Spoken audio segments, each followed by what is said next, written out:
viewers. It's me, James Kalm, the guy on the bike, bringing you another half-assed report, and today we're down in the Bowery. We're gonna run in here to the hole, and I've been told I've got about 14 minutes to run through an exhibition titled Not a Photo. Well, I was out running around on my bicycle. I went to the American Museum of Folk Art and saw the show up there, but then as I was coming back through the East Village, I remembered that I've had some viewers that asked me to come in and check Not a Photo. We'll start out looking at a couple of pieces by Matthew Stone. It's titled Apotheosis of Paint, 2015 digital print on acrylic with custom frame. And I think one of the themes of this show is how pervasive digital photography is, and the fact that everybody's now got a cell phone with a camera and even video. So it's kind of digital photography is almost a universal language now. This is called Tumult 2015 digital print and acrylic on linen. And I believe I popped in here maybe during the summer, and they were doing an exhibition titled Analog Abstraction or something like that. This piece is 48 by 72 inches digital print on acrylic. Anyway, one of the points that they tried to make then was that one of the major changes in the way people were thinking about abstract painting was the fact that since Wade Guyton had gotten his show at the Whitney, that digital prints were an accepted form. This is by Ray David Bradley, Here, Here, and Here. And all three of there's a spray paint and dry transfer on synthetic suede. And it was kind of interesting to see how Ray installs these. And also that, now, they're hanging away from the wall, so I guess you should be looking at the back of them as well. There are, it's like photographic things on the back.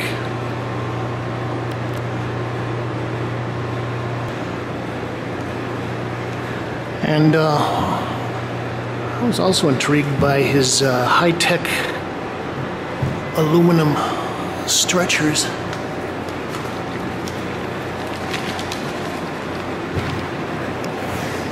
And, well, it's kind of subtle, but it looks like this fabric maybe had some kind of, I don't know, stencils or something over there that you get a little residual pattern from.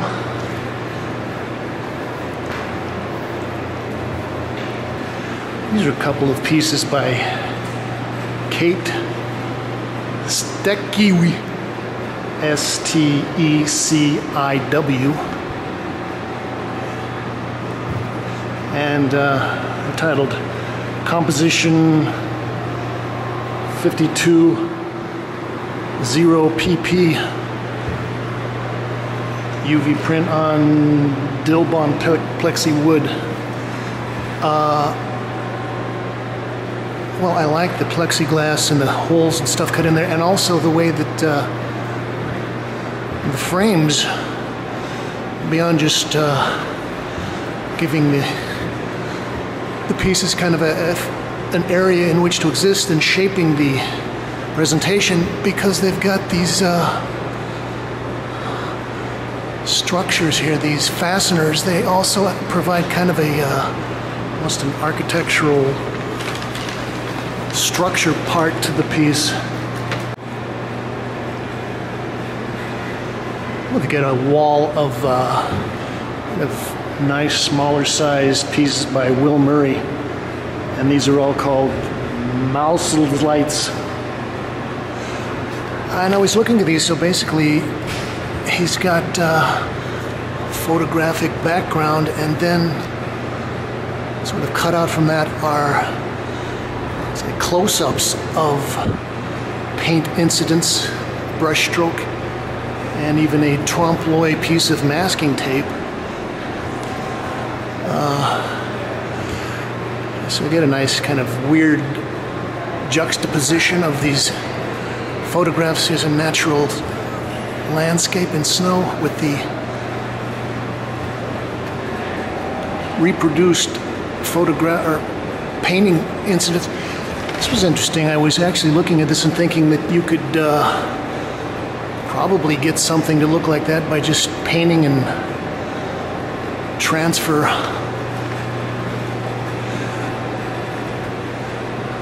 This is nice. We've got a color photograph. It's got double exposure on there. So we got a little jazzy fluorescent highlight around the edge.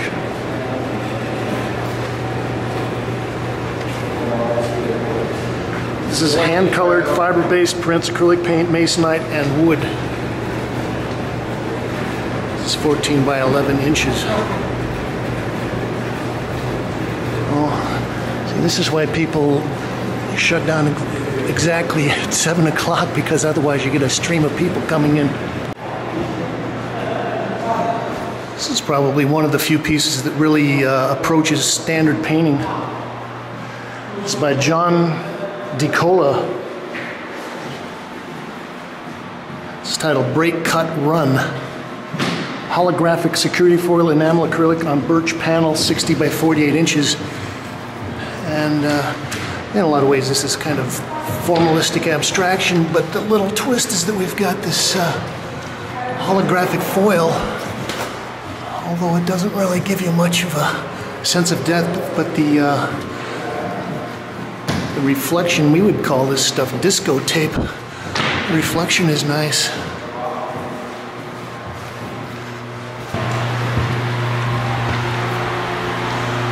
Well, this is the side gallery, and we're gonna have a little ambient sound in here with the fan running.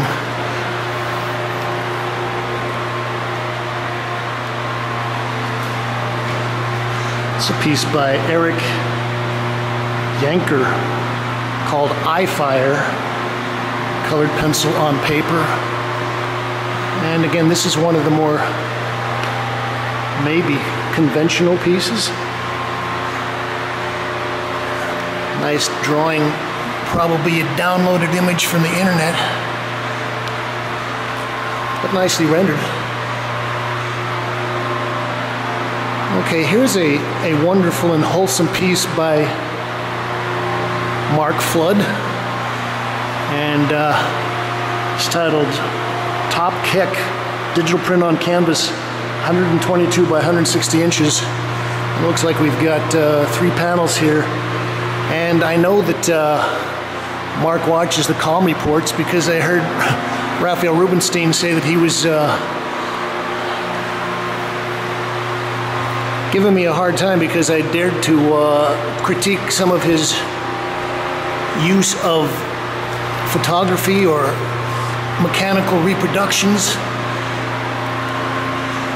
And well, again, I guess if you go out on the internet, you can find all kinds of wonderful and wholesome images that you can use. One of the things that is kind of interesting about this is that a lot of these quotes make me think of some of the conceptual artists from the 60s and early 70s and their musings on kind of the ontology of art and what it means to be an artist.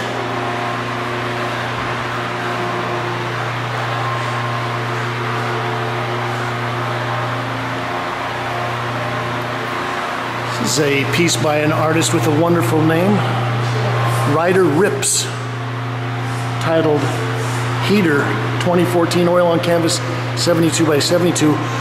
Well, sort of going along with the theme of the show, that with the internet and everybody with the digital camera, the whole idea of photography kind of changing the language of vision, I think is an interesting point. However, just as someone that has always tried to use his art as a form of resistance, I don't know whether I would want to go along and be part of that. I mean, I use photography myself. This is by Adam Parker Smith, called Crush. Printed photo on canvas, human hair, and fan.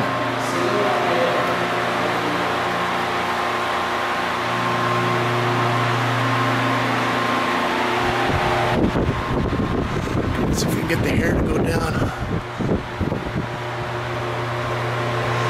Okay. We're gonna have the other version with an afro. This is 60 by 40 inches. And the fan is variable dimensions. There are two pieces by Rachel Dejoode, D-E-J-O-O-D-E. Here I Am and Things That Exist.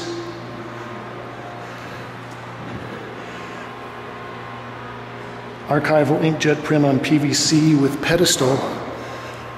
And well, again, here we've got the blow-ups of some kind of painterly, or maybe, I don't know, it looks like somebody scooping out ice cream. And then that has been mounted on another shape. And then that's placed on these interesting bases. Actually, I like the base.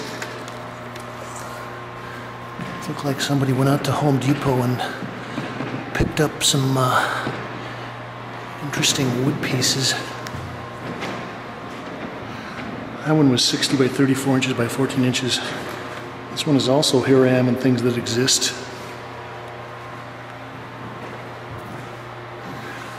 Each one of these legs is a little different. And, you know, seeing as how this edge here on the photographic form is the only bold color, that's kind of an interesting way to approach that.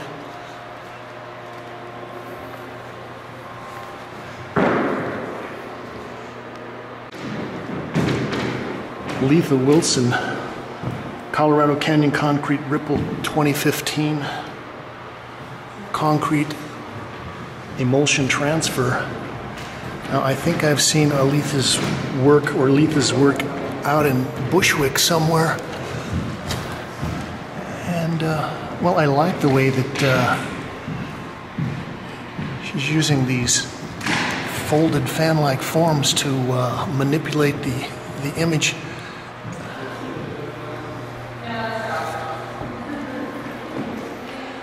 This is Kawaii Concrete Ripple Hands. And there are your hands. Again, this is nice, the way that she's kind of folded these forms into triangles. And I think the colors are kind of nice. This is a fun piece. It's by Susy Oliveira. To be titled 2015. Photographs, foam core, and mat board. And, well, I don't know how many of you have taken design courses, but the old cutting and folding the mat board is always a fun project. Yeah, this also makes me think of origami. I actually like the way that she's kind of decided or figured out a way of geometrically cutting her digital prints to emulate the flowers and the stems.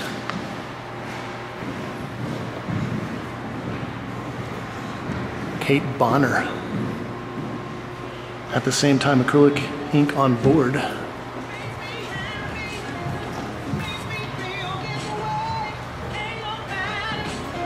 So again, here we've got the digital prints, and then they're cut out and collaged together.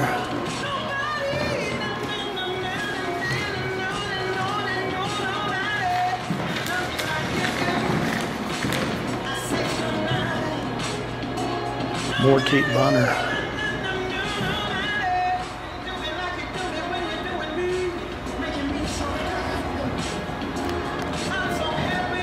It's been James Kalm reporting on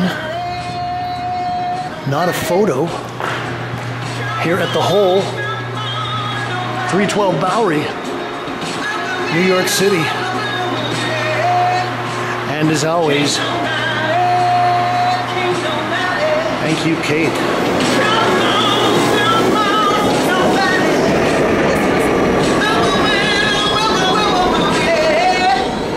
Thanks so much for your donation. Thank you. You make me happy. All right, that's what's up. My name's Annette Taylor. I have CDs for $10.